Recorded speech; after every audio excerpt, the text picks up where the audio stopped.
الحمدللہ رب العالمین والصلاة والسلام علی سید المرسلین وعلی آلہ وصحبہ اجمعین ومن تبعہم بإحسان الی یوم الدین. اعوذ باللہ من الشیطان الرجیم. بسم اللہ الرحمن الرحیم.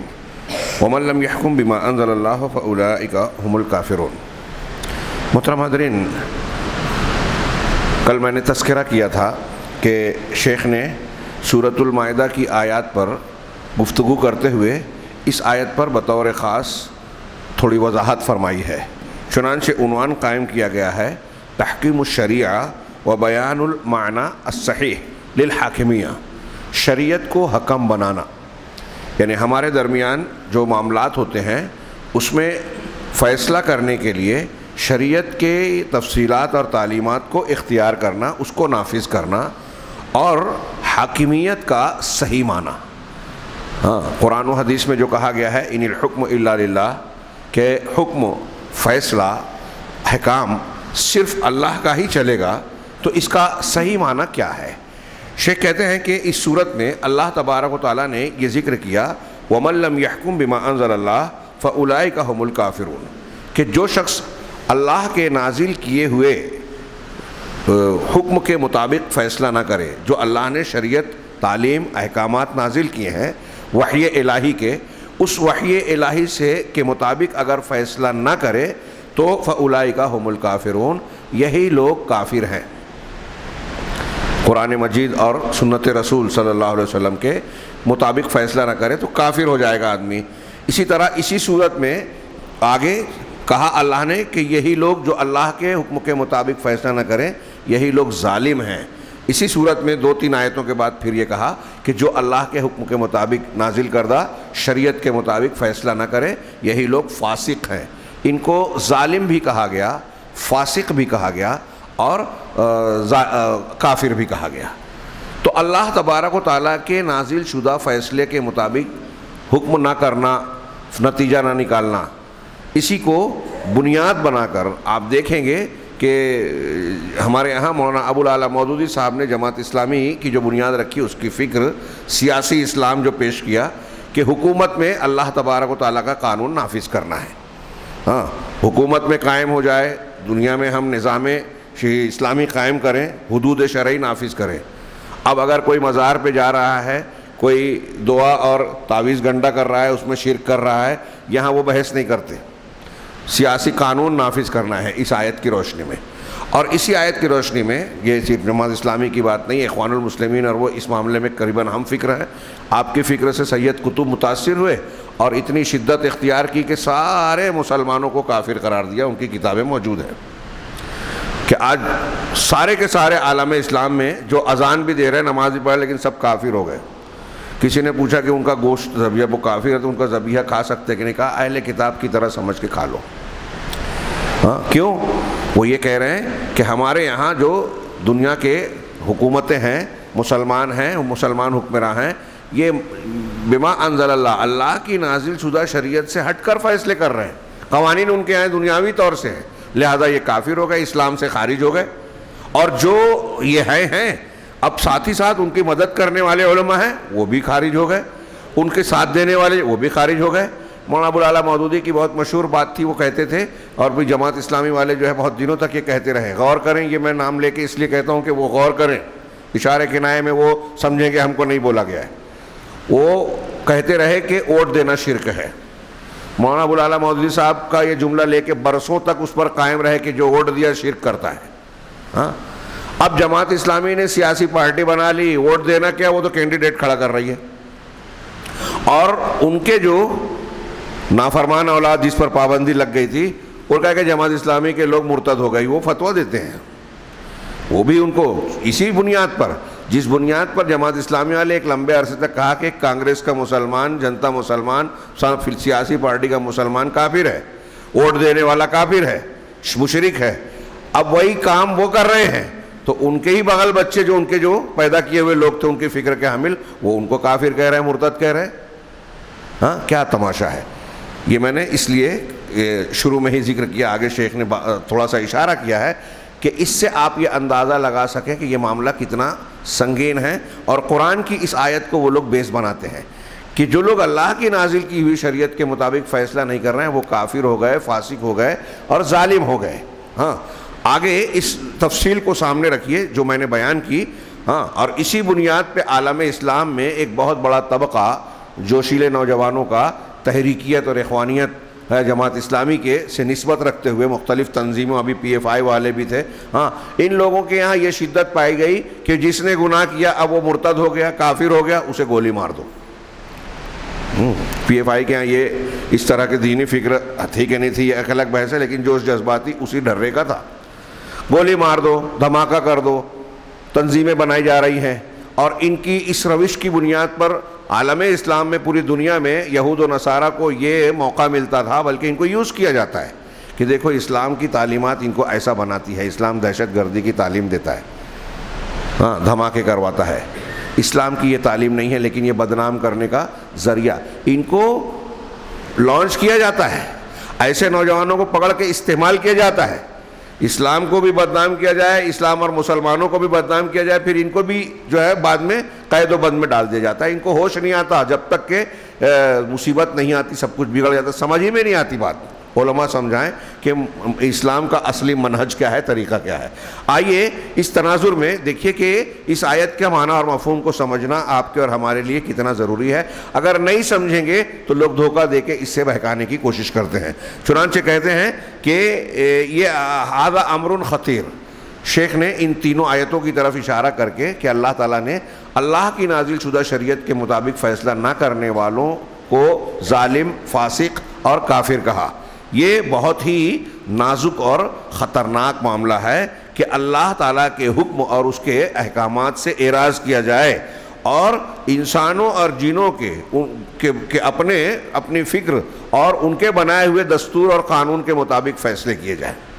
واقعی یہ بری بات ہے کہ اللہ کے قانون کو چھوڑ کر ہم دنیا کے قانون کو اختیار کریں، بہت بڑی ظلم کی بات ہے۔ دنیا کے قوانین کتنے بھی ذہین لوگوں نے بنائے ہوں، یہ پورے انسانی فطرت اور کیا کہتے ہیں انسانی ضرورت اس کی طبیعت کے مطابق نہیں ہو سکتے ہیں، ہر زمانے کے لائق نہیں ہو سکتے، اس میں پورا انصاف نہیں ہو سکتا، کیونکہ انسان اپنے دماغ سے اتنا ہی سوچتا ہے جتنا وہ علم رکھتا ہے اور اس کے اپنے دائرے تک۔ انسانی فطرت سے پوری طرح واقف نہیں ہے، مستقبل کے حالات سے واقف نہیں ہے، کب کون سے حالات ہوں گے اس کا لحاظ وہ نہیں کر پاتا۔ یہ صرف رب العالمین احکم الحاکمین ارحم الراحمین ہی کر سکتا ہے، لہٰذا اس کے قانون میں جو جامعیت ہر حقدار کے حق کی پہچان اور اس کی رعایت ہوگی، فطرت کی رعایت ہوگی، کسی اور دنیا کے کتنے بھی ذہین لوگ مل کے قانون بنائے نہیں بنا سکتے۔ بہرحال یہ ایک تو حکمت و عقلیت کی بات ہوئی نتیجے کی، لیکن احکامات کے اعتبار سے اللہ کے قانون کو چھوڑ کر انسانی دستور، قانون اور اپنے بنائے ہوئے خود ساختہ اصولوں کو اختیار کرنا یہ بہت خطرناک معاملہ ہے۔ اور کہہ رہے ہیں شیخ نے کہا کہ اور افسوس کی بات یہ ہے کہ یہ مسلمانوں کے ملکوں میں بھی یہ چیز پائی جاتی ہے، جس کی وجہ سے بہت سارے فتنے اور خوریزیاں پیدا ہو رہی ہیں۔ ظاہر سی بات ہے کہ جب اللہ کا قانون نافذ ہوگا تو اس میں انصاف ہوگا، فطرت کی رعایت ہوگی۔ جب اللہ کا قانون نافذ نہیں ہوگا تو انصاف نہیں ہوتا۔ آج ہم دیکھ رہے ہیں دنیا میں بڑے بڑے دعوے مہذب دنیا کر رہی ہے، لیکن دنیا میں ایک بڑے طبقے کو انصاف نہیں ملتا۔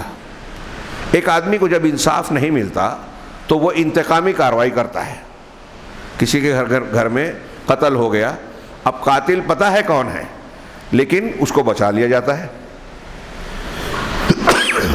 اگر وہ خاص برادری کا، جاتی کا ہے، طاقتور ہے، تو قانونی لوپ ہول نکال کے بہت ساری اس میں ہمارے دنیاوی قوانین میں کتنے کمزوریاں ہیں اور اچھی طرح لوگ جانتے ہیں۔ ہاں لیڈران، جانکار لوگ، طاقتور لوگ، تاجر لوگ قانونی کمزوریوں کا فائدہ اٹھاتے ہیں۔ گناہ کر کے کس طرح بچا جائے وہ پہلے ہی سے ان کی پلاننگ کا حصہ رہتا ہے۔ دوسرے کو کس طرح پھنسایا جائے وہ بھی حصہ ہوتا ہے۔ پھنسا کے 4 سال 10 سال 20 سال کیس چلتا ہے، بعد میں وہ بری ہو گیا، مجرم چھوٹ گیا، ہاں بم دھماکہ کر کے ممبر پارلیمنٹ بنا دیا گیا، ہاں مجرم ہے، کیس چل رہا ہے، نکالا گیا، کیونکہ حکومت کی چھتر چھایا ہے اور یہ ان کی لنک ہے، سارے لوگ، پورا ہندوستان جانتا ہے۔ ہاں اور میں کہہ رہا ہوں یا کوئی کہے گا، طاقتور آدمی کہے گا تو اس کے پیچھے جو ہے آج کل ایجنسیاں آ جاتی ہیں، ای ڈی اور فلاں اور فلاں، ہاں لوگ کہتے ہوئے بھی ڈرے اب اس طرح کی روش اختیار، یہ قوانین کی کمزوری یا ظالمانہ رویہ ہے. ہاں انصاف نہیں ہے. انصاف مسلمانوں نے کیا ہے تاریخ میں، اور میں ایسا مانتا ہوں، عقیدہ رکھتا ہوں کہ جیسا اسلامی قرآن کی تعلیم کی وجہ سے دنیا میں مسلمان جس طرح انصاف کرتا ہے اور کرتا رہا ہے، ہاں ویسا کوئی قوم نہیں کرتی، نہ کر سکتی ہے. ہاں جو لوگ اونچ نیچ کے قائل ہیں، اپنی ہی قوم کے لوگوں کو اپنے سے کم حق دیتے ہیں، برہمن شودر ویش والا جو ہندو دھرم میں ہے، وہ دوسروں کو کیا حق دیں گے، انصاف دیں گے؟ ایسے ہی دوسری جگہوں پر بھی دیکھ لیجئے کہ سب کچھ ہے، جرم ثابت بھی ہو گیا تو صدر جمہوریہ کو یا وزیر اعظم کو یہ اختیار ہے کہ اس کے گناہ کو معاف کر دیں.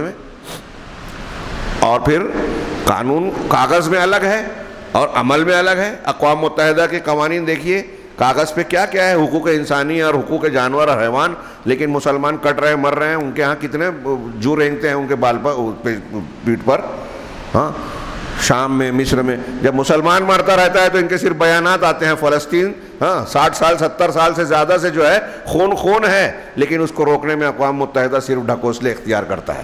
ہاں جہاں مجرم کو سزا دینے کی بات آتی ہے وہاں ویٹو پاور ہے، بڑے ملکوں کے پاس ویٹو پاور ہے. ہاں جو ظالم کو بچانے کا ایک ہتھیار بن گیا، اور بہت سارے ظالمانہ رویے کا.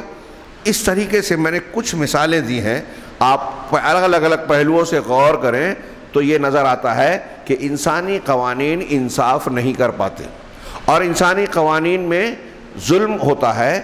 جب ظلم ہوتا ہے تو دہشت گردی، انتہا پسندی بڑھتی ہے، انتقامی کارروائیاں ہوتی ہیں. مجھے حق نہیں ملا تو میں اپنے طور سے ظالم کو سزا دینے کی سوچتا ہوں، قانون ہاتھ میں لیتا ہوں، اور پھر بے ضابطگی تو پیدا ہوگی. ایک آدمی دوسرے کو سپاری دے کے اپنے دشمن کو قتل کرواتا ہے، پھر وہ اس کو قتل کرواتا ہے، یہ سلسلہ چلتا ہے. تو کہا اس طرح سے مسلمانوں کے یہاں بھی فتنے اور خوریزیاں ہیں. لہذا شیخ نے یہاں کہا کہ مسلمانوں کے حکمرانوں پر لازم ہے کہ وہ اللہ کی طرف پلٹیں اور اللہ کے نازل شدہ احکامات اور شریعت کے مطابق قوانین نافذ کریں، فیصلے کریں، اور اسلامی عوام کو بھی، مسلمان شعوب اسلامیہ یعنی مسلمان لوگوں پر بھی لازم ہے کہ وہ اللہ کے دین حق کی طرف پلٹیں. ہاں عقیدے کے اعتبار سے بھی، عبادت کے اعتبار سے بھی، اخلاق کے اعتبار سے بھی. یہ تین باتیں دماغ میں رکھیے. یعنی ہم دین کیسے صرف سیاست میں اور حکومت میں دین اختیار کریں؟ نہیں، عقیدے میں بھی ہم اللہ کی نازل شدہ تعلیم کو اختیار کریں، عمل میں بھی، اخلاق میں بھی، اور باہمی معاملات اور سیاسیات میں بھی. کہہ رہے ہیں کہ لیکن یہ تفصیل بیان کرنے کے بعد کہ یہ ہے واقعی یہ خرابی. ہاں لیکن بعض لوگ جو ہیں وہ حاکمیت کو اسلام میں صرف سیاسی پہلو کی طرف سے جوڑتے ہیں. اللہ کی حاکمیت ہونی چاہیے، ہاں توحید حاکمیت میں ہونا چاہیے، طاغوت کی حکمرانی نہیں ہونی چاہیے. طاغوت یعنی دوسروں کا قانون مانے تو یہ طاغوت کو ماننا ہو گیا. تو یہ معنی وہ لوگ صرف اور صرف سیاسی پہلو سے جوڑتے ہیں. ہمارے جماعت اسلامی اور ان کی طرف اشارہ ہے، اخوانیت کی طرف. لیکن اللہ کی حاکمیت کا معنی اس سے کہیں زیادہ وسیع ہے، صرف سیاست میں نہیں. ہاں جیسا کہ ایک دو مثال دے رہے ہیں. اللہ تعالیٰ کا فرمان ہے جو حضرت یوسف علیہ السلام سے نقل کیا جب انہوں نے قید خانے میں اپنے دو ساتھیوں کو دعوت دی جنہوں نے حضرت یوسف علیہ السلام سے خواب کی تعبیر پوچھی تھی. تو ان کو دعوت دیتے ہوئے، توحید کی دعوت دیتے ہوئے جو بات کہی، اللہ تبارک و تعالیٰ نے اس کو نقل کیا کہ اللہ کی توحید اختیار کی جائے اور شرک سے بچا جائے.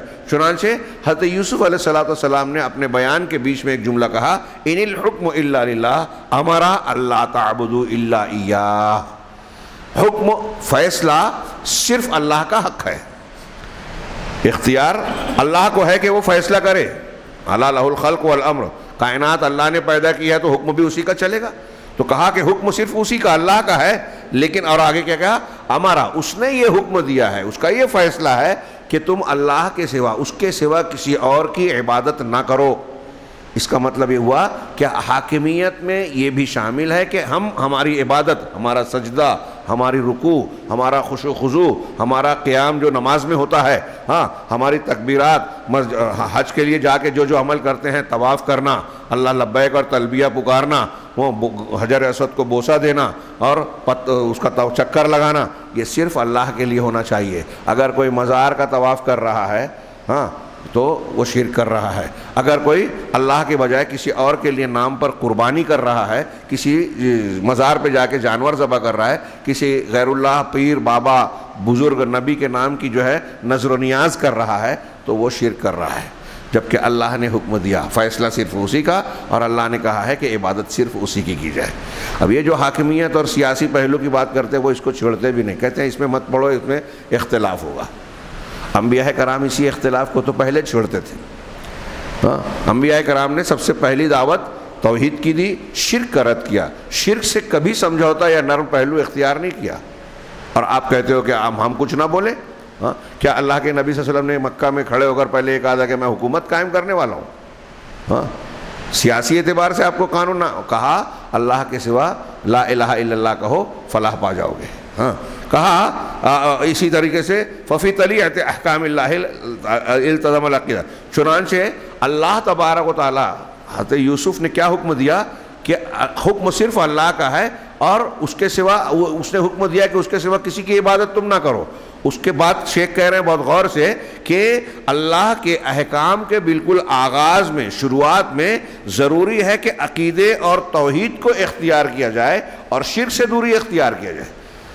یہ جو آیت کہی گئی ہے کہ حکم صرف اللہ کا، اور تم کو حکم دیا ہے کہ عبادت اللہ کے سوا کسی کی نہ کرو، تو اس میں سب سے پہلا کام کیا ہے کہ شرک سے بچا جائے اور اللہ تبارک و تعالیٰ کی توحید اختیار کی جائے، عقیدے کو صحیح کیا جائے۔ اسی لیے اللہ تعالیٰ نے قرآن میں ایک جگہ اور فرمایا وَقَضَىٰ رَبُّكَ أَلَّا تَعْبُدُوا إِلَّا إِيَّاهُ وَبِالْوَالِدَيْنِ إِحْسَانًا، تمہارے رب کا یہ فیصلہ ہے، صاف صاف حکم ہے کہ تم اللہ کے سوا، اس کے سوا کسی کی عبادت نہ کرو، اور والدین کے ساتھ حسن سلوک کرو۔ یہ اللہ کا حکم ہے، فیصلہ ہے صاف صاف۔ کیا سب سے پہلا؟ یہ سورہ بنی اسرائیل کی آیت نمبر 23 سے آگے تک کچھ 18 احکامات ہیں۔ شروع میں بھی اللہ نے توحید کا حکم دیا، شرک سے منع کیا، اور بیچ میں بہت سے والدین کے ساتھ اس نے سلوک، یتیم کا مال نہ کھاؤ، اور جو ہے تکبر مت کرو، یہ نہ کرو، یہ نہ کرو۔ پھر آخر میں اللہ تعالیٰ نے کہا اللہ کے ساتھ شرک نہ کرو۔ شروع میں بھی کہا شرک نہ کرو، آخر میں بھی کہا۔ اس سے اس کی اہمیت کہ اول و آخر یہ ہے کہ آدمی عقیدے کی حفاظت کرے۔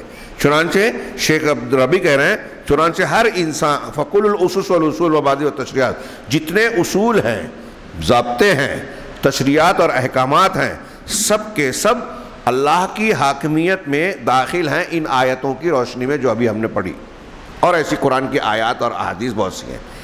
کہنا کیا چاہ رہے ہیں کہ ہماری زندگی کے جتنے پہلو ہیں، سماجیات ہو، عبادات ہو، عقیدہ ہو، اخلاقیات ہوں، چھوٹے موٹے معاملات ہوں، یا پھر سیاست بھی، ہر معاملے میں اللہ تبارک و تعالیٰ کا حکم اور اس کا فیصلہ ہی نافذ کرنا چاہیے، اسی کی تعلیم اور حکم کو اختیار کرنا چاہیے۔ یہ صرف سیاسی پہلو کے ساتھ خاص نہیں ہے، جس کو جو سیاسی پارٹیاں جن امور کو اختیار کرتی ہیں کہ اسی کو اختیار کیا جائے، اور حکومت میں اسلامی قانون یا قانون کی بات کی جائے، خود اسی نفس میں جب لوگ یہ سیاسی پارٹیاں اور اس قسم کی جماعتیں جو کہہ رہی ہیں کہ حاکمیت اللہ کی ہونی چاہیے اور نفاذ ہونا چاہیے، جب وہ کہہ رہے ہیں کہ اللہ کا قانون نافذ ہو، طاغوت کی طرف نہ جائیں، اسی وقت وہ اپنے عقیدے میں، عبادات میں، اخلاق میں اللہ کا قانون اختیار نہیں کرتے۔ یہ جماعت اسلامی، یہ اخوان المسلمین، بلکہ میں تو یہ کہہ رہا ہوں، اور آگے دنیا نے دیکھا کہ جب ان کو حکومت ملی تو حکومت میں بھی انہوں نے، سیاست میں بھی اللہ کا قانون نافذ نہیں کیا۔ مرسی صاحب کی حکومت دیکھیے، اور دوسرے مقامات پہ اگر ان کو کہیں اختیار ملا تو پھر یہ کہنے لگے کہ نہیں جمہوریت کو اختیار کیا جائے گا۔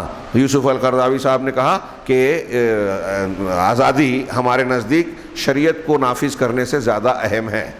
اسماعیل چھتی اور اس طرح کے کئی ان کے بڑے بڑے لیڈران ہیں جن کے بیانات آئے کہ نہیں ہم سیکولرزم، یعنی کیا کہتے ہیں، جمہوریت، سیکولرزم کو اختیار کریں گے۔ تو جس کا دعویٰ کر کے یہ تحریک چلاتے ہیں، دوسروں کو کافر کہتے ہیں، مسلمان حکمرانوں کو کوستے ہیں، خاص طور سے سعودی عرب اور سلفیوں کو نشانہ بناتے ہیں، جب ان کو طاقت ملتی ہے تو وہی سارے طریقے اختیار کرتے ہیں جس کا الزام دوسروں کو دیتے ہیں۔ وہ الزامات بھی صحیح نہیں ہیں جو یہ تھوپتے ہیں دوسروں پہ۔ ابھی میں ایک بحث کرنے والا ہوں، شاید یہی کر لوں کہ ایک بات یہ بھی دماغ میں رکھیے کہ جو شخص اللہ کے نازل شدہ فیصلے کے مطابق حکم نہ کرے، فیصلہ نہ کرے، تو اس کو کافر کہنے کا مطلب کیا ہے؟ خیر آگے آ رہا ہے، اس میں تھوڑا سا ذکر انہوں نے کیا ہے، وہاں دیکھیں گے۔ چنانچہ یہ کہہ رہے ہیں کہ جو سیاسی پارٹیاں یہاں حاکمیت الہی کی بات سیاست میں کرتی ہیں، وہ اسی وقت عقائد میں، اخلاقیات میں، عبادات میں دوسروں کا قانون مانتے ہیں۔ یعنی جو لوگ کہتے ہیں کہ حکومت میں صرف اللہ کا قانون چلے گا، وہ کہتے ہیں نماز کے طریقے میں کوئی اگر حنفی، شافعی، مالکی، حنبلی طریقے سے قرآن حدیث سے اللہ کے رسول کی ثابت شدہ طریقے سے ہٹ کے بھی پڑھ رہا ہے تو کوئی بات نہیں، یعنی یہاں دوسرے کا بھی قانون چلے گا؟ بتائیے، عام حالات میں، گھر کے معاملات میں دوسروں کے قانون چلیں گے؟ یورپ اور امریکہ کا چلے گا؟ یہ جتنی جگہوں پہ حاکمیت کی بات کرتے ہیں تو یہ کہتے ہیں، سعودی عرب پہ یہ الزام لگاتے ہیں کہ یہاں جو ہے خاندانی حکومت ہے، کیسے حکومت لانا ہے؟ تو یہ بولتے ہیں الیکشن لڑا جائے۔ الیکشن کس کی سنت ہے؟ اللہ کے رسول صلی اللہ علیہ وسلم کی ہے، ابوبکر صدیق کی ہے، عمر فاروق کی ہے، عثمان غنی کی، حضرت علی کی ہے۔ کون سے مسلمان کو قرآن حدیث کے اللہ کے نازل شدہ دین کا طریقہ ہے یہ انتخاب کرنا، ووٹ دینا، جو آج آپ اختیار کیے ہوئے ہو، جمہوری بات کہتے ہو؟ یہ بھی تو یورپ اور امریکہ کا طریقہ ہے، یعنی یورپ اور امریکہ کے طریقے سے اسلامی حکومت قائم کریں گے آپ۔ طریقہ یورپ اور امریکہ کا، یہود و نصارہ کا، نتیجہ اسلامی۔ کتنی جہالت کی بات ہے، اور دنیا اس طرح دھوکہ کھاتی بھی ہے۔ حیرت کی بات یہ ہے، ہاں ہمارے یہاں لوگوں میں جہالت، حماقت اور دین سے دوری اتنی زیادہ ہے کہ کوئی شخص کیسا بھی دعویٰ کرے، ہاں لوگ اس کے پیچھے بھاگنے والی بھیڑ مل جاتی ہے، اس کو کچھ نہ کچھ لوگ مل جاتے ہیں۔ یہ تو خیر پھر بھی قرآن کی آیات اور اس سے دھوکہ دیتے ہیں۔ ایسے ایسے لوگ ہیں جھوٹی نبوت کا دعویٰ کرتے ہیں اور کچھ نہ کچھ مل جاتے ہیں، جبکہ اس کی کوئی گنجائش ہے ہی نہیں۔ ہاں چنانچہ شیخ کہہ رہے ہیں کہ یہ اپنے عقیدے میں، عبادات میں، احکام و اخلاق میں شریعت کو حاکم نہیں بناتے، بلکہ یہ اپنی خواہشات کو حاکم بناتے ہیں اور دشمنوں کی، ان امور میں دشمنوں کی پیروی کرتے ہیں۔ ہاں چنانچہ یہ کہتے کیا ہیں؟ ڈیموکراتیہ اسلامیہ، اسلامی جمہوریت۔ جمہوریت کس کی پیدا کی ہوئی ہے؟ یہودیوں کا، یعقوب ہولینوک اور کیا کیا نام گزرا ہے، ہاں یہ یہودیوں کی ایجاد ہے، ان کا قانون ہے۔ اب وہ ان کا ان کی بنائی ہوئی چیز کو اسلام کے ساتھ جوڑتے ہیں، ہاں اسلامی جمہوریہ ایران، جمہوریہ ترکستان، جمہوریہ فلاں، تو کہتے ہیں ڈیموکراتیہ اسلامیہ، اسلامی جمہوریہ۔ ہاں اسی طرح اشتراکیت الاسلامیہ۔ اب یہ مارکس اور ڈارون وغیرہ کے جو تھیوری کی بنیاد پہ، ڈارون تو خیر وہ عقیدے والی بات، اور مارکس جو ہے اس نے جو ہے سوشلزم پیش کیا، اشتراکیت جس کو کہتے ہیں، کمیونزم۔ تو کمیونزم اور اشتراکیت، ہمارے ہاں یہ لوگ جو ہے کہتے ہیں اسلامی اشتراکیت۔ ہاں اللہ کی نازل شدہ چیز اور مارکس کی دونوں کو ملا دیا۔ ہاں کہہ رہے ہیں وہ تمثیل الاسلامی، یہ ڈرامہ بناتے ہیں، ڈرامے اور کھیل کود جو ہوتے ہیں اس کو کہتے ہیں کہ اسلامی ڈرامہ۔ کل کہیں گے اسلامی آرکیسٹرا، اسلامی آرکیسٹرا، اسلامی فلمیں، اس طرح یہ کہیں گے۔ وَيَرْكُضُونَ وَرَاءَ الْغَرَبِ، کتنی تضاد کی بات ہے نا۔ اور یہ مغرب کے پیچھے جو ہے اپنی جو ہے ایڑی چوٹی سے بھاگتے ہیں، چرپٹ دوڑے جاتے ہیں، سرپٹ مغرب کے پیچھے بھاگ رہے ہیں۔ یہ جو لوگ سعودی عرب پر، مسلمانوں پر تنقید کرتے ہیں، حاکمیت کی بات کرتے ہیں، آپ ان کو دیکھیں، یہ مروب لوگ ہیں۔ یورپ اور امریکہ کی بہت سی چیزیں آنکھ بند کر کے اختیار کرتے ہیں، اور قرآن حدیث کی تشریح اسی یورپ اور امریکہ کی فکر کی روشنی میں کرنا چاہتے ہیں۔ یہ متاثر ہیں، مرعوب ہیں۔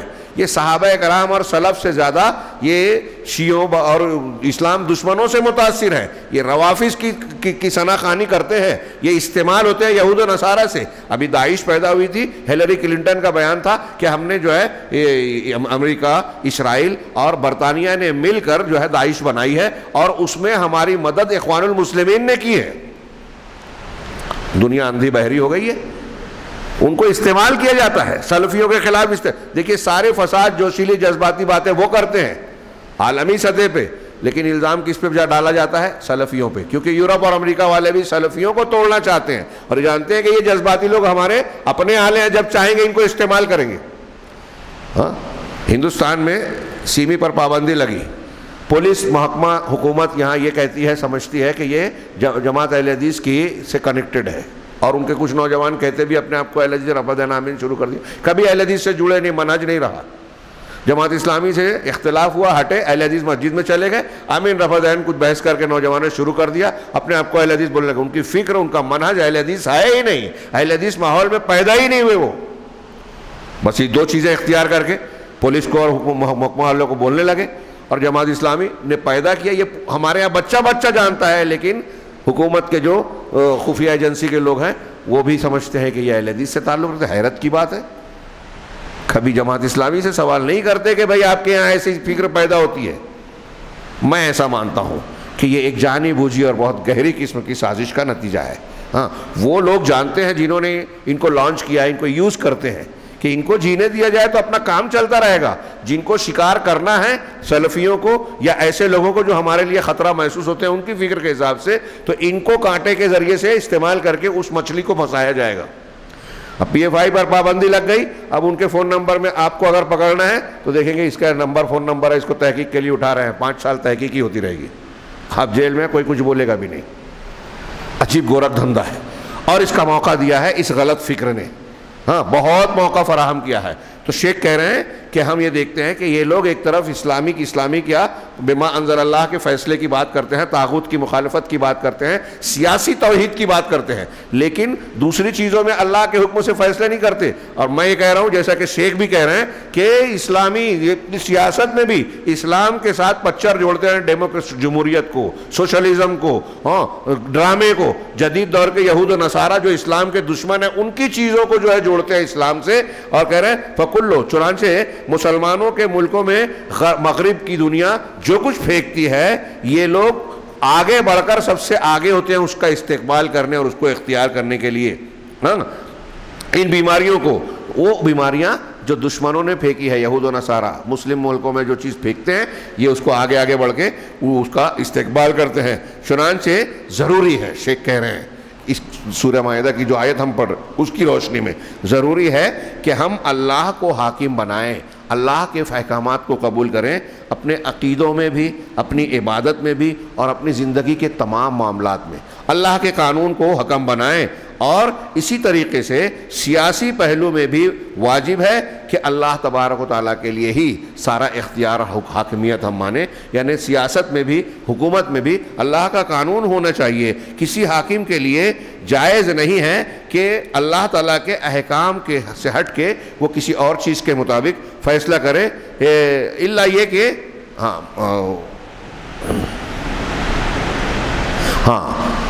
کہ کسی اور چیز کے ساتھ فیصلہ کرے، یہ جائز نہیں ہے. ہاں، وَإِلَّا، اور ایک دوسری شکل کہ انکانا مستحلن. اب یہاں ایک مسئلہ جو ابھی میں نے کہا کہ اب یہ آیت قرآن کی کہہ رہی ہے کہ جو شخص اللہ کے نازل شدہ فیصلے کے مطابق حکم کے مطابق فیصلہ نہ کرے وہ کافر ہے. تو اب اس کا کیا معنی؟ کیا ایک شخص قرآن حدیث کی کسی فیصلے کو بجائے کوئی اور چیز اختیار کر لے تو فوراً اسلام سے خارج ہو جائے گا؟ تو یہ کہہ رہے ہیں کہ کب کافر ہو جائے گا کفر اکبر دین سے خارج ہونے والا؟ اگر وہ اسلام کے فیصلے سے ہٹ کر کوئی دوسرا فیصلہ اختیار کرتا ہے اس کو حلال سمجھتے ہوئے. یہ مسئلہ ذرا اچھی طرح سمجھیں آپ لوگ. ہاں، اگر اس کو حلال سمجھ کر کہ مطلب جیسے میں قرآن حدیث سے ہٹ کے دنیا کے کسی قانون کو اختیار کر رہا ہوں، یہ سمجھ رہا ہوں کہ قرآن حدیث کو چھوڑنا اور اس سے فیصلہ کرنا حلال ہے، جائز ہے، غلط نہیں ہے، میں یہ مان لوں اندر سے، دل سے کہ یہ صحیح ہے. ہاں، اب اس میں دو پہلو ہے کہ یا تو میں یہ کہوں کہ یہ قانون جو ہے یہ قرآن حدیث کے قانون کے جیسا ہی ہے، اس کے برابر مانوں، یا یہ مانوں کہ قرآن حدیث کے قانون سے اچھا یہ قانون ہے. اگر یہ دو شکل ہے تو آدمی خارج ہو جائے گا اسلام سے. تو کہا کہ اگر وہ حلال سمجھ کر رہا ہے تو وہ کافروں میں سے ہو جائے گا، ظالموں میں سے ہو جائے گا، فاسقوں میں سے ہو جائے گا. کون سا کفر؟ کفر اکبر، فسق اکبر، ظلم اکبر. یعنی اسلام سے خارج ہو جائے گا وہ شخص جو کوئی دوسرا فیصلہ حلال سمجھ کر کرے. اس کو سمجھانے کے لیے میں ایک چھوٹی سی مثال اور دوں آپ کو. ایک آدمی مثال کے طور پہ سودی لین دین کرتا ہے. سود حلال ہے یا حرام؟ ہاں جی، حرام ہے، سب جانتے ہیں حرام ہے. ہمارے ہاں ہر شعور والا جانتا ہے نا سود حرام ہے. اب معلوم ہے کہ سود حرام ہے. ایک آدمی، ایک مسلمان ایسا ہے جو یہ جان رہا ہے کہ اللہ نے سود کو حرام کیا، گناہ ہے، غلط ہے، لیکن پھر بھی سودی بزنس کر لے رہا ہے. اب اس سے آپ پوچھیں کہ بھائی آپ سودی لین دین کرتے ہو تو کہتا ہے کہ ہاں میں مانتا تو ہوں حرام ہے، لیکن کوئی راستہ نہیں تھا میرے پاس، مجبور ہوں، دیکھیں گے بعد میں توبہ کر لوں گا. مطلب اس گناہ کو وہ کر رہا ہے لیکن اس کو حرام مان رہا ہے. سمجھ رہے ہیں آپ؟ وہ کر تو رہا ہے، حرام مان رہا ہے. ایک آدمی نے زنا کیا، ایک مسلمان نے زنا کیا، زنا کر رہا ہے لیکن یہ سمجھ رہا ہے کہ میں جو کام کر رہا ہوں وہ حرام ہے. شراب پی رہا ہے یا نشہ استعمال کر رہا ہے اور یہ مان رہا ہے کہ وہ نشہ حرام ہے. لیکن ایک آدمی سود کا کام کر رہا ہے اور کہتے جب خود کر رہا ہے اور اس کو آپ بولنے جائیں کہ بھائی یہ قرآن نے اللہ نے حرام کیا ہے، تو کہا نہیں نہیں میں حرام نہیں مانتا. کر بھی رہا ہے اور کیا کہہ رہا ہے؟ حرام نہیں مانتا. ایک آدمی زنا، چوری، شراب کا استعمال کرے اور یہ کہے کہ میں اس کو حرام نہیں سمجھتا، تو یہ ہوگا کفر اکبر. ہاں، دونوں میں فرق سمجھ رہے ہیں آپ؟ ایک آدمی سود کھا رہا ہے حرام مانتے ہوئے، اس کا کفر عملی ہے، اسلام سے خارج نہیں ہوگا، گنہگار ہے وہ. ہاں، لیکن اگر وہ اس سود کو حرام کو حلال مانے، حلال کہے، تو پھر وہ مستحل ہو گیا. حلال سمجھنے والا وہ اسلام سے خارج ہو جائے گا، کافر ہو جائے گا، فاسق اور ظالم ہو جائے گا، کفر اکبر والا. ہاں، تو دونوں میں فرق کو دھیان رکھیے. آپ اور ہم میں سے کوئی مسلمان ہے، کوئی گناہ ہم سے سرزد ہو رہا ہے تو ہم گنہگار ہو رہے ہیں، لیکن مسلمان اسلام کے دائرے میں ہیں. ہاں، لیکن اگر اس گناہ کو جو واضح ہے، کچھ ایسا بھی ہو سکتا ہے، بعض مرتبہ ایسا بھی ہو سکتا ہے کہ کچھ گناہ ایسے ہیں جو مجھے معلوم نہیں کہ یہ منع ہے شریعت میں. ایک نیا مسلمان آیا اسلام میں، فرض کیجئے کلمہ بتلایا، اس کو توحید بتائی گئی، ابھی اسے پتہ نہیں ہے کہ سود بھی حرام ہے اور وہ سودی لین دین کر رہا ہے، اور وہ بولے کہ بھائی یہ تو کوئی حرج نہیں ہے، تو ہم اس کو فوراً کافر ہونے کا فتویٰ نہیں دیں گے. اس کو پہلے سمجھایا جائے گا کہ بھائی آپ ابھی اسلام میں آئے ہو، آپ کو پتہ نہیں یا اللہ نے اس کو حرام کیا ہے. تو یہ اصول ضابطے ہیں کسی کو کافر قرار دینے یا اسلام سے خارج کرنے. اب یہاں میں رک کے، شیخ نے یہ بیان نہیں کیا لیکن میں سوال کرتا ہوں، اکثر پوچھتا ہوں کہ مجھے ایک بتائیے بات کہ یہاں جو بیٹھے ہوئے ہیں ماشاءاللہ یہ تو شعور والے، دین جاننے والے ہیں. مسلمانوں میں ایسے لوگ جو دین نہیں جانتے، ہمارے یہاں جو لوگ دین نہیں جانتے، وہ اسمبلی کے الیکشن میں یا پارلیمنٹ کے الیکشن میں جب ووٹ دیتے ہیں تو کیا ان کے دماغ میں یہ بات رہتی ہے کہ ہم ووٹ دے رہے ہیں جس کو، یہ جا کے اسمبلی میں اور پارلیمنٹ میں جو قانون بنائیں گے تو یہ ویسا ہی قانون رہے گا جیسے اللہ کا قانون ہے، یا ہم ان کو وہ حق دے رہے ہیں جو اللہ کا اور رسول کا حق ہے، اللہ نے رسول کو دیا ہے؟ کیا کوئی مسلمان ایسا مانتا ہے؟ میرا سوال ہے، آپ لوگ سے جواب مانگ رہا ہوں. کوئی اچھا اسمبلی اور پارلیمنٹ کے بنائے ہوئے قانون کو کوئی مسلمان قرآن اور حدیث کے قانون کے جیسا مانتا ہے کیا؟ نہیں مانتا. ہاں، اب یہ مولانا مودودی صاحب اور یہ لوگ فٹ سے فتویٰ دے دیتے ہیں کہ ایک آدمی اسمبلی اور پارلیمنٹ میں ووٹ دے رہا ہے، جو قانون بناتے ہیں، اس کا مطلب یہ ہوا کہ یہ ووٹ دینے والا ایسا مانتا ہے کہ وہ قانون بنانے کا حق رکھتے ہیں اور اللہ کے قانون کے مقابلے میں اس کا قانون پیش کرتا ہے. تو ہم یہ کہتے ہیں کہ کوئی دنیا کا گیا گزرا مسلمان ہی کیوں نہ ہو، ہمارے یہاں کوئی انتہائی درجے کا نچلا مسلمان جو دین کو بالکل نہیں جانتا، وہ بھی یہ عقیدہ نہیں رکھتا کہ میں جس اسمبلی اور پارلیمنٹ کے ممبر کو ووٹ دے رہا ہوں، اس کا ساتھ دے رہا ہوں، اس کا بنایا ہوا قانون اللہ کے قانون کی طرح ہے، کوئی مانتا ہی نہیں ہے، سوال ہی نہیں ہے. اگر ایسا ہوتا تو ہمارے یہاں مسلمان یہ کہتے کہ بڑے کا گوشت حرام ہے، کیونکہ حکومت نے اس پر پابندی لگا دی ہے. اب حکومت کے قانون کو اگر وہ اللہ کے قانون کے جیسا مانتا تو حرام کہتا نا، لیکن وہ قانون ہوتے ہوئے بھی ہم یہ کوئی نہیں کہتا کہ وہ حرام ہے، موقع ملے گا کھائیں گے. ہاں، اور ہندوستان کی دوسری ریاستوں میں جہاں وہ اس کی اجازت ہے وہ جاتے ہیں، دھوم سے کھاتے ہیں. ہاں، اور یہاں بھی موقع مل جاتا ہے تو لوگ استعمال کرتے ہیں. ہاں، اور یہ حکومت کے لوگ بھی جانتے ہیں، تو کوئی حرام سمجھتا ہے کیا؟ سوال ہی نہیں. اب یہ اس طرح کا فتویٰ، تو میں یہ کہنا چاہتا ہوں کہ ایک شخص کوئی گناہ کر رہا ہے تو یہ بھی دیکھا جائے گا کہ اس گناہ کے کرتے ہوئے صرف اس کا عمل ہے یا عقیدہ بھی ہے. شیخ نے اسی کی طرف اشارہ کیا کہ اگر کوئی شخص دوسرے قانون کو اختیار کر رہا ہے اس کو حلال سمجھتے ہوئے، حلال سمجھتے ہوئے، تب تو وہ کافر ہو جائے گا، کفر اکبر والا، ظالم اور فاسق بھی اکبر والا ہو جائے گا.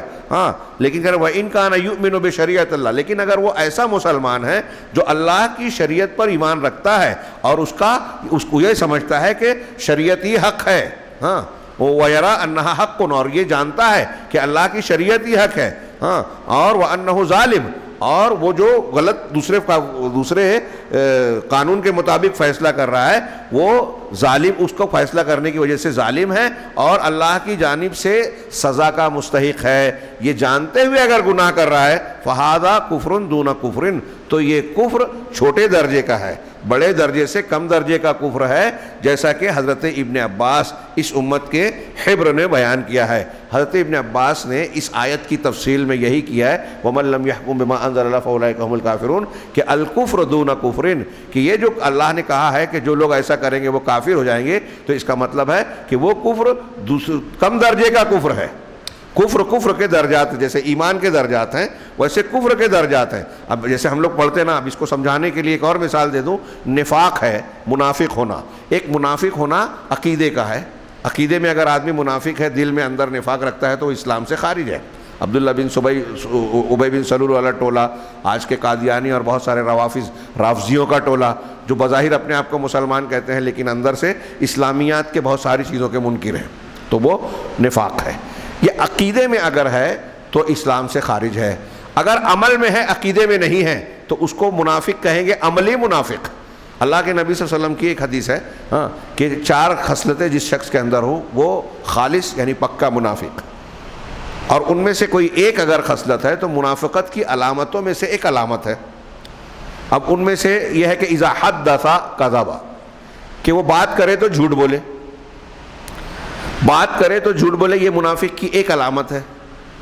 مطلب ایک آدمی جھوٹا ہے تو کیا ہم اس کو یہ کہتے ہیں کہ یہ عبداللہ بن ابی بن سلول کے طبقے کے جیسا منافق ہو گیا، جن کے بارے میں اللہ نے قرآن میں کہا ان المنافقین فی الدرک الاسفل من النار، کہ منافقین جہنم کے سب سے نچلے طبقے میں ہوں گے؟ تو کیا ایک آدمی جھوٹ بول دیا، وعدہ کر کے وعدہ خلافی کر دیا، جھگڑا کرتا ہے تو گالی گلوچ کرتا ہے، یہ علامتیں اسی حدیث میں بیان کی گئی ہے۔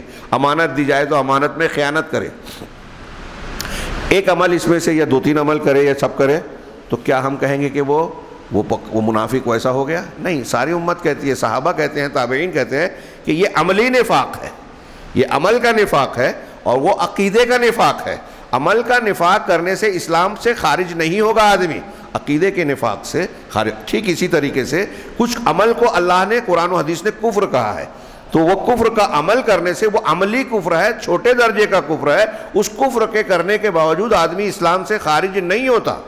اللہ کے رسول صلی اللہ علیہ وسلم نے بعض صحابہ کو کہا کہ تم نے کہا کہ ہمارے لیے ذات انوات بنا دی، تم نے ویسی بات کہی ہے جیسے موسیٰ علیہ السلام سے بنی اسرائیل نے کہی تھی ہمارے لیے معبود بنا دو جیسے ان کے معبود ہیں۔ ہاں، لیکن اللہ کے رسول نے ان کو یہ نہیں کہا پھر سے کلمہ پڑھو تم لوگ اسلام سے خارج ہو گئے۔ اس سے پتہ چلا کہ اللہ کے رسول صلی اللہ علیہ وسلم نے بھی کہا کہ بات تک تھا، یہ عقیدے میں نہیں تھا ان کے، تو بات تک اگر کفر ہے تو یہ عملی کفر ہے، یہ عقیدے کا کفر نہیں ہے۔ چنانچہ حضرت ابن عباس نے بھی اس کی تشریح میں کہا کہ الکفر دون کفر۔ اب ایک آدمی اگر غیر اللہ کے قانون کے مطابق فیصلہ کر رہا ہے لیکن اس کو حلال نہیں سمجھتا، اس کو اللہ کے قانون کے جیسا نہیں سمجھتا، اللہ کے قانون سے بہتر نہیں سمجھتا، غلط مانتا ہے، ہاں، پھر تو ایسا شخص کم درجے کا گنہگار ہے۔ ہاں، اب کہیں مجبور ہے، جیسے ہم لوگ ہیں، ہم لوگوں کو اختیار ہے کیا قانون بدل دے؟ اب ہمارے یہاں جماعت اسلامی والے کہتے ہیں ووٹ مت دو کیونکہ یہ ان کا قانون ہے۔ اب ایک بات بتائیے کہ ہمارے یہاں جب ہم روڈ پہ چلتے ہیں، گاڑی چلاتے ہیں، 2 ویلر 3 ویلر 4 ویلر، تو دائنے سے چلتے ہیں کہ بائیں سے؟ ہندوستان میں لیفٹ رائٹ لیفٹ سائڈ سے چلتے ہیں نا، بائیں سے۔ اسلامی اعتبار سے کدھر سے چلنا چاہیے؟ اب آپ بولو کہ بھائی اسلامی اعتبار سے قانون پہ عمل نہیں کر رہے تو کافر ہے، لیفٹ چل رہے ہو۔ اللہ کے رسول صلی اللہ علیہ وسلم قرآن کہتے ہیں دائیں ہونا چاہیے ہر چیز، تو اب ہم رائٹ سے چلیں گے اور یہ بولیں کہ جا کے ایکسیڈنٹ ہو جائے بولیں گے کہ نہیں ہمارا اسلامی قانون تو یہ کہتا ہے۔ یہاں ہمارا اختیار ہے کیا؟ ہم اس قانون کو بدل سکتے ہیں کیا؟ نہیں، یہ ہمارا اختیار نہیں ہے اور اس کا تعلق عقائد وغیرہ سے بھی نہیں ہے، اس لیے یہاں اس کو اختیار کر رہے ہیں۔ ہمارے یہاں کوئی آدمی بولتا ہے جماعت اسلامی والے اور یہ لوگ آ کے کہتے ہیں کہ بھائی اللہ تبارک و تعالیٰ پیدا کرتا ہے، روزی اللہ دیتا ہے، تو راشن میں نام کائے کو لکھانا؟ میونسپلٹی میں نام کائے کو لکھاتے ہو؟ راشن کارڈ کائے کو بناتے ہو؟ آدھار کارڈ کائے کو بنا رہے ہو؟ انسانوں کا ایک قرآن حدیث کا قانون ہے کیا؟ یہاں کوئی فتویٰ دیتا ہے؟ یہ قرآن حدیث کے قانون میں ہے کیا؟ نہیں ہے نا۔ تو اب کوئی فتویٰ دے گا بھئی ملک کا دنیا کا قانون ہے، اس کو اختیار کیا تو آپ کافر ہو گئے؟ آدھار کارڈ بنوائے کافر، راشن کارڈ بنوائے کافر. آپ بچوں کو پڑھا رہے ہو تو اسکول میں داخلہ دلا رہے ہو، فیس دلا رہے ہو، ان کے یونیفارم کو پہنا رہے ہو. اللہ اور رسول کا قانون ہے وہ. 15 اگست 26 جنوری کو جا رہے ہو، اللہ کے رسول کا قانون ہے. جھنڈے کی سلامی، وہ سلامی بھی منع ہے، ممنوع ہے شرعاً. اس کی الگ الگ شکلیں اور تفصیل رہے گی، کسی موقع سے گفتگو کریں گے. ایسے کتنے چیزیں ہیں. آپ سرکاری نوکری کر رہے ہو تو سرکاری نوکری فتویٰ دے دو کہ سرکاری نوکری نہیں کر سکتے، کیونکہ جب سرکاری نوکری آپ کریں گے تو سرکاری قوانین کو آپ کو فالو کرنا پڑے گا بہت سارے. اتنے بجے آنا، اتنے بجے جانا، یہ کام کرنا، یہ نہیں کرنا، اور فلاں آداب اور فلاں قوانین کا لحاظ کرنا. تو قوانین یہ سب قرآن و حدیث کے بنائے ہوئے ہیں. یہاں ہم کچھ تفصیل سے بات کریں گے کہ دنیاوی اعتبار سے بعض چیزیں تو ایسی ہے کہ قرآن حدیث میں نہیں ہے تو قرآن و حدیث کے خلاف بھی نہیں ہے، تو اس میں سب چیز مباح ہے جب تک شریعت نے کسی چیز کو منع نہیں کیا. اب آپ کہتے ہو کہ یہ قانون شریعت کا، یہ قانون دنیا کا، سرکار کا، اب یہ قانون بنا رہے ہیں، یہاں صرف آپ نے ووٹ دے دیا تو کافر ہونے کا حکم دے دیا. تو راشن کارڈ بنانے پہ بھی آپ کو فتویٰ دینا چاہیے نا، آدھار کارڈ بنانے پر بھی دینا چاہیے نا، پاسپورٹ بنانے پر بھی دینا چاہیے نا. وہاں نہیں دیتے. کیوں؟ وہاں آپ سمجھتے ہیں کہ یہ ضرورت ہے، ہمارے لیے لازمی ہے. ہاں، اور یہ جو ہے کیا نام ہے، اگر ہم یہ نہ کریں تو ہندوستانی شہریت پر سوالیہ نشان. ابھی ہم کو کوشش کی جا رہی ہے کہ یہ بتایا جائے کہ یہ اس ملک کے شہری ہی نہیں ہے، یہاں سے نکال دیا جائے. کل تک یہ کہتے تھے ووٹ مت دو، یہاں ووٹر لسٹ سے نام گھٹانے کے لیے وہ خود کوشش کر رہے ہیں اور یہ اس کی مدد کر رہے ہیں. تو مسلمانوں کو ہم یہ تنبیہ کر دیں کہ دیکھو آپ ہوشیار رہو، آپ کا لسٹ سے آپ کا نام غائب نہ ہو جائے، ورنہ کل آپ کو کہا جائے گا کہ آپ ہندوستانی ہو ہی نہیں. ہاں، کتنی حماقت کی باتیں ہیں. تو میں ان چیزوں کو سامنے رکھ کے غور کیجئے کہ یہ اس طرح کی باتیں اور دعوے جو سیاسی پہلو سے کی جاتی ہے اور قرآن کا یہ حکم اس پر کہیں بھی جوڑ دیا جاتا ہے، یہ صحیح نہیں ہے. اس کو سمجھنا چاہیے. شیخ ربیع نے بہت پیارے انداز میں، ہلکے انداز میں اس کو ثابت کیا کہ جو مسلم حکومتیں دستوروں سے ہٹ کر، اسلامی دستور سے ہٹ کے دوسری چیزوں کو اختیار کیے ہوئے ہیں، وہ غلط کر رہی ہیں. انہیں اس کی طرف پلٹنا چاہیے. پھر حکومت کو اور عوام کو تنبیہ کی کہ دین کے، زندگی کے تمام شعبوں میں اسلامی قوانین کو نافذ کریں. اور پھر وہ لوگ جو اس بنیاد پر تنظیمیں، تحریکیں چلا رہے ہیں، مختلف ملکوں میں عالمی سطح پر جو ہے فتنہ و فساد پھیلائے ہوئے ہیں، نوجوانوں کو جوش کی بھٹی میں جھونکے ہوئے ہیں اور لوگوں کا دشمن کا چارہ بنائے ہوئے ہیں، اس کی طرف اشارہ کیا کہ یہ لوگ صرف سیاسی حاکمیت اور سیاسی توحید کی بات کرتے ہیں. ہمارے بھی دیکھیے جماعت اسلامی اس پر خوب زور دیں گے، طاغوت سے بچو، ہاں اللہ کا قانون نافذ کرو. لیکن قبر پرستی ہو رہی ہے، شرکیات ہو رہی ہے، وہاں خاموش رہیں گے. بدعت ہو رہی ہے، وہاں خاموش رہیں گے. سعودی عرب کے حکومتی سطح پر کوئی چھوٹی موٹی بات ہو جائے، وہاں کا کوئی شہزادہ یا کوئی ہے ایسی گلی سے چلا جائے جو بدنام ہے، تو یہ جو ہے سر اٹھا لیتے ہیں. ہاں، شور ہنگامہ پوری دنیا میں سوشل میڈیا پہ. ہاں، ترکی کا صدر جو ہے وہ جا کے قبر پہ ماتھا ٹیک دے ہوئے شرک کرے تو کچھ بھی کوئی بات نہیں. عجیب دین سمجھا ہی نہیں ہے، ان کے یہاں اصول ہی نہیں ہے. ایک چیز پہ سعودی میں تنقید کرتے ہیں، وہی جب قطر میں، ترکی میں، ایران میں ہوتی ہے تو خاموش رہتے ہیں. کوئی ضابطہ نہیں ہے. جبکہ سلفیوں کو دیکھیے کہ اگر ایران اور قطر میں کسی چیز کو غلط کہتے ہیں تو سعودی عرب میں بھی ہوا اگر وہ تو غلط ہی کہیں گے. ہاں، ولا اور برا کی بنیاد ہم جانتے ہیں، اس لیے عقیدے اور منہج میں ایک ہونے کی وجہ سے ان کے ساتھ دیتے ہیں. عقیدہ اور منہج ہے تو ہمارے دوست اور بھائی ہیں. غلطیاں مسلمان سے ہوگی، جتنی غلطی ہے اتنی نفرت کریں گے، اصلاح کی کوشش کریں گے. یہ تحریکی حضرات، اخوانی، جماعت اسلامی یہ اصول جانتے ہیں کیونکہ عقیدے پہ وہاں محنت ہی نہیں ہے. ہاں، عقیدے کی بات سیاسی کرتے ہیں اور وہ بھی سطحی طور پر، اس کو بھی ٹھیک سے نہیں سمجھتے اور مانتے. چنانچہ ہم دیکھ رہے ہیں کہ آگے بڑھتے ہیں. یہ شیخ نے کہا، حضرت ابن عباس نے جیسا کہ تشریح کی کہ اگر ایک آدمی اسلامی شریعت کو صحیح مانتے ہوئے کوئی دوسری چیز کر رہا ہے تو اس کا کفر کم درجے کا ہوگا، جیسا کہ حضرت ابن عباس رضی اللہ تعالیٰ عنہ نے کہا. اور بڑے بڑے علماء نے ان کی تائید کی ہے. اس کی مخالفت کرنے والے، حضرت ابن عباس کی مخالفت کرنے والے خوارج ہیں اور خوارج کے نقش قدم پر چلنے والے. اسی لیے یہ جو تکفیری گروہ ہے نا، مسلمانوں کو اس بنیاد پہ جو لوگ کافر قرار دیتے ہیں، اخوانی، جماعت اسلامی، اس کو عرب علماء جدید دور کے خارجی کہتے ہیں. یہ خارجیوں کے نقش قدم پر چل رہے ہیں. یہ اس معاملے میں خارجی ہیں، کسی معاملے میں اشعری ماتریدی ہیں، کسی معاملے میں صوفیوں کے طریقے پہ ہیں، کسی معاملے میں کسی اور طریقے پہ ہیں. تو کہہ رہے ہیں کہ فَإِنَّ هَذَا مِنْ أَكْبَرِ الْكَبَائِرِ، یہ بات اکبر الکبائر میں سے ہے. ہاں، اور خوارج کہتے ہیں حاکمیت اور اس کے علاوہ کے معاملے میں بھی ایک خاص پوائنٹ یہ بھی دھیان دیجئے کہ خارجیوں کے یہاں جو اصول ہے نا، وہ یہ کہتے ہیں کہ ایک آدمی نے کبیرہ گناہ کا کیا وہ اسلام سے خارج. تو خوارج کے یہاں وہ حاکمیت ہو یا حاکمیت کے علاوہ کوئی اور میدان ہو، ہر میدان میں گناہ کی وجہ سے وہ کافر کہتے ہیں. ہاں، مسلمانوں میں جو گنہگار ہیں ان کو ان کو کافر کہتے ہیں. ہاں، اور ان کو اسلام کے دائرے سے باہر کر دیتے ہیں. اور آج کے زمانے کے جو خارجی ہیں وہ خوارج العصر، جو میں نے کہا ابھی، خوارج العصر جو ہے وہ صرف حاکمیت کے سلسلے میں کافر قرار دیتے ہیں. کتنی دلچسپ اور حیرت کی بات ہے یہ. خارجیوں کے یہاں ایک اصول تھا، ان کے یہاں تو اصول نہیں ہے. ان کے یہاں کیا اصول ہے کہ ایک آدمی مسلمان ہے، کبیرہ گناہ کیا اسلام سے خارج، یعنی جھوٹ بولا اسلام سے خارج، زنا کیا اسلام سے خارج، سود کھایا اسلام سے خارج. یہ ان کے یہاں اصول تھا. لیکن جو آج کے ہیں یہ جماعت اسلامی، اخوانی، تحریکی، جو موجودہ دور کے خارجی، یہ صرف سیاسی امور میں اس کا فتویٰ دیتے ہیں کہ قانون میں اگر دوسرے کا قانون مانا تو اسلام سے خارج. باقی اگر کوئی قبر پہ جا رہا ہے، کوئی دنیا کے دوسرے قوانین میں، دوسرے معاملات میں جو ہے گناہ کبیرہ کا ارتکاب کر رہا ہے تو اسے کچھ نہیں کہتے، وہ کافر نہیں ہوا. وہ خود بھی کرتے ہیں.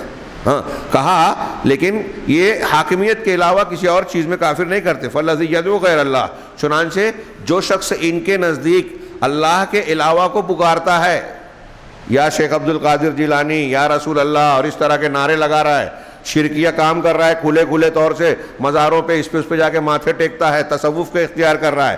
شیخ نے کہا اور جو حلول کا عقیدہ رکھتا ہے، یعنی صوفیوں میں جو شخص یہ کہتا ہے کہ اللہ تعالیٰ فلاں کے اندر آ گیا، یہ عقیدہ رکھتا ہے. ہمارے پیر صاحب میں، حضرت علی میں، کوئی کسی میں مانتا ہے. اسی طرح جو لوگ وحدت الوجود کے قائل ہیں، ساری کائنات میں اللہ ہی اللہ ہے، جو میں نے بار بار بتایا کہ یونانیوں اور ہندوؤں کا عقیدہ ہے کہ ہر چیز میں اللہ ہے. اور یہ ہمارے یہاں صوفی لوگ مانتے ہیں، جو دنیا کا سب سے گھناؤنا شرک ہے. ایسے شرک کرنے والوں کو یہ جماعت اسلامی، تحریکی، اخوانی کچھ نہیں کہتے. لیکن اگر حکومت میں کوئی دوسرا قانون ہے تو فوراً کہیں گے کافر ہو گیا، گولی مار دو، بم دھماکہ کر سکتے ہو، وہ مرتد ہو گیا، مرتد کی سزا قتل ہے. کتنی جہالت کی بات ہے، لا علمی کی بات ہے. وہاں بے اصولی ہے، اور یہ کھلا کفر ہے. یہاں خاموش، اس کو کافر نہیں کہتے، اس کی مذمت نہیں کرتے، اس کی مخالفت نہیں کرتے، اس کا رد نہیں کرتے، الا ماشاء اللہ دبے دبے کہیں کنائے اشارے میں کریں گے. کہا اما المعاصی منہا ما لا یخرج من الاسلام، کہہ رہے ہیں ھذا عندہم من ائمۃ الاسلام، جو لوگ وحدت الوجود کے قائل ہیں، جو مزارات اور شرکیات کو عقائد میں، اعمال میں اختیار کیے ہوئے ہیں، تو یہ ان لوگوں کے نزدیک مسلمانوں کے اماموں میں سے ہیں. ہاں، کتنی افسوس کی بات ہے کہ مسلمانوں میں ایسے لوگوں کو بڑا بنا کر عوام کے سامنے پیش کیا گیا جن کے ہاں شرک ہے، خرافات ہے، اور جب چھوٹے لوگ اپنے بڑے کو دیکھتے ہیں یہ کرتے ہوئے تو اس کو صحیح سمجھتے ہیں، لہذا اس میں ان کی اتباع کرتے ہیں. اور ایک مسلمان جو ہے وہ اللہ کی شریعت کو لازم پکڑتا ہے اور اس کی حاکمیت کو اختیار کرتا ہے تمام کلیات اور شریعت کی جتنی کلیات ہیں اور جزیات ہیں سب میں. صرف ایک پہلو میں ہم اللہ کا قانون نہیں پکڑتے، بلکہ ایک سچا مسلمان جو ہے وہ دین کے سارے معاملات میں، زندگی کے سارے امور میں، شریعت کے کلیات ہوں یا جزیات ہوں، یعنی اصول ہو یا اجزا ہوں، ہر جگہ یہ کہتا ہے کہ اللہ اور رسول کی جو بات ہے اس کو ماننا چاہیے. اگر اللہ کے رسول نے کہیں انگلی ہلائی تو ہم وہاں بھی ہلائیں گے. اللہ کے رسول صلی اللہ علیہ وسلم رفع دین کیا ہم وہاں کہیں گے آمین کا. یہ لوگ اس کا مذاق اڑاتے ہیں، ارے آمین رفع دین میں کیا ہے. دیکھیے سنتوں کا یہ لوگ مذاق اڑاتے ہیں، حقیر سمجھتے ہیں، قانون کی بات کرتے ہیں. اور وہاں بھی میں نے کہا جب بحرین میں شراب کو اجازت ملنے کی بات آئی تو ہمارے اخوان المسلمین کے ممبر نے جو اس کی تائید کی، تو کون سا قانون مانتے ہیں، کہاں کا، کس حاکمیت کو آپ کے قائل ہیں. تو شیخ کہہ رہے ہیں کہ ایک مسلمان ہر معاملے میں شریعت کو جو ہے وہ حاکمیت کا قائل ہے. راہ گناہ ان میں سے تو جو گناہ ایسے ہیں، کچھ ایسے گناہ ہیں جو اسلام سے خارج نہیں کرتے، جیسے کہ قرآن اور سنت کی دلیل ہے، اور اسی پر تمام صحابہ کرام بھی تھے اور ائمہ اسلام بھی اسی کے قائل ہیں کہ ہر گناہ کرنے سے انسان خارج نہیں ہوتا، اور کچھ گناہ ایسے ہیں جو ملت سے خارج کر دیتے ہیں، جیسے اللہ کے ساتھ شرک کرنا، اس کے ساتھ کفر کرنا، اور اسلام کے ارکان میں سے کسی رکن کا انکار کرنا، اور ایمان کے ارکان میں سے کسی رکن کا انکار کرنا، ہاں جیسے یا تقدیر ایمان کے ارکان میں سے کوئی بولے کہ میں تقدیر کو نہیں مانتا، ان کے ایسے بہت سے لوگ ملیں گے، کوئی جادو کا انکار کر رہا ہے، قرآن حدیث سے ثابت ہے، کوئی جو ہے عذاب قبر کا انکار کرتا ہے جو قرآن حدیث سے ثابت ہے، کوئی اللہ کے رسول صلی اللہ علیہ وسلم کے معجزات کا، حضرت موسیٰ کے معجزات کا ثابت شدہ ہونے کے بعد اگر آپ اس طرح انکار کر رہے ہو تو یہ انکار کفر ہے، ہاں کہہ رہے ہیں۔ اور اس طرح کی دوسری چیزیں الا ان کثیر من هذه الامه، ہاں مگر اس امت کی اکثریت جو ہے آج ہم دیکھ رہے ہیں کہ شرک میں واقع ہے، کیوں؟ ہاں برے اماموں کے گمراہ کرنے کی وجہ سے، ملحدین اور زندیقوں کی وجہ سے، ایسے لوگوں کو انہوں نے اپنا امام بنا لیا، مجاور اور پیشوا بنا لیا، ان کے پیچھے چل رہے ہیں، جو خود ملحد ہیں، بے دین ہیں، زندیق ہیں، دین سے دور ہیں، بدعقیدہ ہیں، ان کے گمراہ کرنے کی وجہ سے مسلمانوں کی آج ایک بہت بڑی تعداد شرک میں ملوث ہے، اور ان گمراہ اور برے علماء اور ائمہ نے ان کے دین کو ان پر ملتبس کر دیا، خلط مل کر دیا۔ چنانچہ ہم کہیں گے انت واقع فی الکفر، جو شخص اس طرح کے عمل میں ہے کفریہ میں کہ آپ کفر میں واقع تو ہیں۔ دیکھیے یہ جملہ، بس ایک جملہ سمجھ لیں کہ درس ختم ہو رہا ہے، آج وقت زیادہ ہو گیا لیکن بحث ایسی تھی، ہاں میں معذرت چاہتا ہوں۔ شیخ نے کہا کہ ایسے لوگوں سے خطاب کر کے ہم کہیں گے کہ تم جس عمل میں پڑے ہو، جس موقف میں ہو، وہ کفر ہے، تم کفر میں پڑے ہوئے ہو، لیکن ہم تم کو کافر نہیں کہتے جب تک کہ تم جاہل ہو۔ میں ذرا سا کنفیوز ہو جاتا ہوں، امام احمد کا یا امام ابن تیمیہ دونوں میں سے کسی کا قول ہے، ہاں کہ اپنے مقابل سے بحث کرتے ہوئے انہوں نے کہا کہ جو چیز تم سمجھتے ہو مانتے ہو، اگر میں مان لوں تو کافر ہو جاؤں گا، ہاں اگر آپ جس کو مان رہے ہو میں مان لوں گا تو میں کافر ہو جاؤں گا، کیونکہ میں جانتا ہوں کہ یہ کفر ہے، لیکن آپ جس چیز کو مانتے ہو اس کی وجہ سے میں آپ کو کافر نہیں کہتا۔ یہ علم کی بات ہے، غور دماغ میں رکھیے۔ وہ کہہ رہے ہیں کہ جو تم مان رہے ہو اگر میں مان لوں تو میں کافر ہو جاؤں گا، لیکن میں تم کو کافر نہیں کہہ رہا ہوں، حالانکہ تم یہ مان رہے ہو، کیوں؟ اس لیے کہ تم معذور ہو۔ تو وہی شیخ کہہ رہے ہیں کہ جو لوگ اس طرح کفر میں ملوث ہیں نا، تو ہم ان کو کہیں گے کہ آپ کفر میں ہیں لیکن آپ کافر ہیں، میں یہ نہیں کہتا۔ فرق ہے دونوں میں۔ ایک آدمی کفر کا عمل کر بیٹھے پھر بھی کافر ہو جائے ضروری نہیں ہے، اس کی نیت، آداب، شرائط، موانع، یہ بحث ہم کرتے ہیں۔ اللہ کے رسول صلی اللہ علیہ وسلم نے وہ حدیث نقل کی نا، ایک شخص نے کہا کہ جب میں مر جاؤں بیٹوں سے، پوری لمبی حدیث نہیں، صرف اشارہ کرنے کے لیے، ایک دلیل دینے کے لیے کہ میں مر جاؤں تو مجھے جلا دینا اور میری آدھی راکھ پانی میں بہانا، آدھی ہوا میں اڑا دینا۔ تو بیٹوں نے ایسا ہی کیا۔ اب تھوڑی دیر کے لیے میں آپ سے سوال کروں کہ اگر کوئی یہ کہے کہ اللہ تعالیٰ مردے کو زندہ نہیں کر پائے گا، اگر بکھر گیا تو نہیں پیدا کر پائے گا، تو ہم اس کو کیا فتویٰ دیں گے؟ کافر۔ اللہ ہر چیز پر قادر ہے، یہ قرآن میں ہے نا جگہ جگہ، مردوں کو زندہ کرنے، کوئی کیسا بھی ہو، اللہ ہر چیز، صرف کن کہے گا پیدا ہو جائے گا، وہ یہ اللہ کی شان ہے۔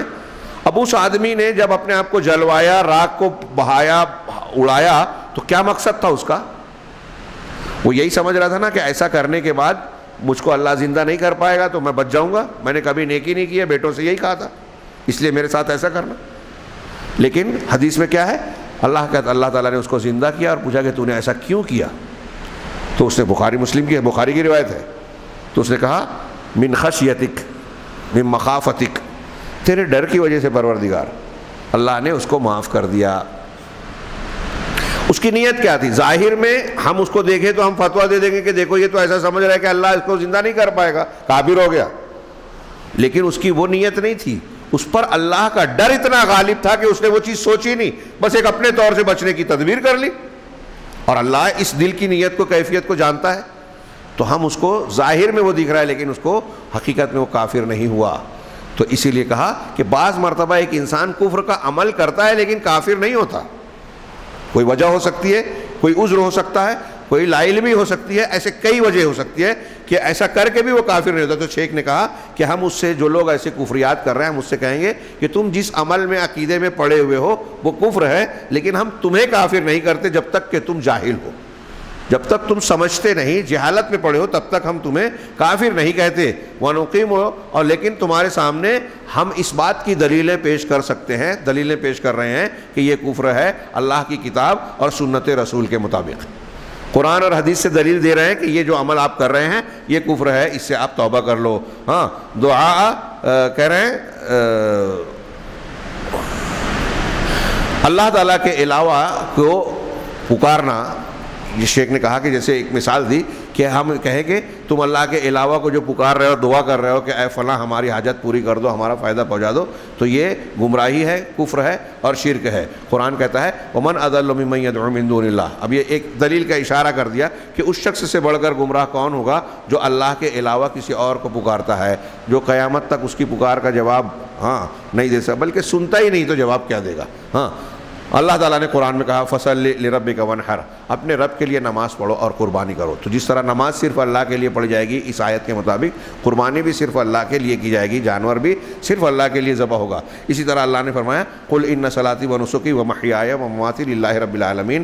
آپ کہہ دیجئے کہ میری نماز، میری قربانیاں، میرا جینا، میرا مرنا اللہ کے لیے ہے جو تمام جہانوں کا پروردگار ہے. لا شریک لہ، اس کا کوئی شریک نہیں ہے. وَبِذَلِكَ أُمِرْتُ، اور مجھے اسی کا حکم دیا گیا. وَأَنَا أَوَّلُ الْمُسْلِمِينَ، اور میں پہلا مسلمان ہوں. شیخ نے ان آیتوں کو نقل کر کے کہا فَهَذَا مَنْهَجُ أَهْلِ السُّنَّةِ وَالْجَمَاعَةِ، یہ اہل سنت والجماعت کا منہج ہے، یہ حق طریقہ ہے. اہل سنت والجماعت ہندوستانی نہیں جو بریلوی ہیں، حقیقی اہل سنت والجماعت قرآن و حدیث کو ماننے والے. الجاہل، اور کہہ رہے ہیں الجاہل الذی لا یعرف شرع الاسلام معذور، وہ جاہل جو اسلامی شریعت کو نہیں جانتا وہ معذور ہے. چنانچہ اس کو اس وقت تک کافر نہیں قرار دیا جائے گا جب تک اللہ کی کتاب اور سنت رسول سے حجت قائم نہ ہو جائے، اس کی شریعت آداب اور شروط پائے جائیں. کسی کو بھی بس اس نے ووٹ دے دیا، اس نے یہ کہہ دیا کہ یہ قانون اختیار کر لیا تو ہم اس کو کافر مرتد کہیں اور مباح الدم کہیں، یہ جائز نہیں ہے. یہاں ایک بات کا اور اضافہ کہ ان نوجوانوں کو جو جذباتی بنایا گیا اور یہ کہا گیا کہ آپ ہتھیار اٹھا کے ایسے لوگوں کو مار سکتے ہو، یہ بھی ایک سوال ہے کہ بالفرض اگر مان لیا جائے کہ اسلامی قاعدے سے کوئی آدمی کافر ہو گیا تو کیا اس کو سزا دینے کا حق ہر عام آدمی کو بھی ہے؟ مثال کے طور پہ ایک آدمی نے چوری کی، ہم کو پتہ چل گیا کہ ہاں یہ چور ہے، تو کیا ہم ہاتھ کاٹ سکتے ہیں اس کا؟ مسلم حکومت بھی اگر ہے مسلمانوں کی تو کیا یہ کر سکتا ہے عام آدمی؟ نہیں. یہ حق قاضی کا ہے، اسلامی عدالت کا ہے. ہر کس و ناکس کو اس کی اجازت نہیں دی جا سکتی، ورنہ اگر ایسا ہوتا تو میری آپ سے دشمنی ہو گئی، اب میں آپ کو قتل کر دوں اور کورٹ میں جا کے بول دوں کہ وہ مرتد ہو گیا تھا اس لیے میں نے مار دیا. تو کوئی کسی کو بھی مارے، کسی کا بھی ہاتھ کاٹے اور بول دے کہ اس نے ایسا کیا تھا، جرم ثابت ہو واقعی اس کا مستحق ہے کہ نہیں ہے، یہ قاضی دیکھے گا. سزا کا نفاذ کرنا عام لوگوں کا کام نہیں ہے. بہرحال یہ ضابطہ یاد رکھیں کہ وَمَن لَمْ يَحْكُم بِمَا أَنزَلَ اللَّهُ فَأُولَٰئِكَ هُمُ الْكَافِرُونَ، جو اس سورہ مائدہ میں کہا گیا کہ اللہ کی شریعت نازل شدہ شریعت کے مطابق فیصلہ نہ کرنے والے کافر ہیں، ظالم ہیں، فاسق ہیں. تو اس کے درجات ہو سکتے ہیں اور اس کے الگ الگ محل ہو سکتے ہیں، اس کو سمجھنا بہت ضروری ہے. اللہ تعالی ہمیں قرآن سمجھنے اور اس پر عمل کرنے کی توفیق دے. وآخر دعوانا ان الحمد للہ رب العالمین، والسلام علیکم.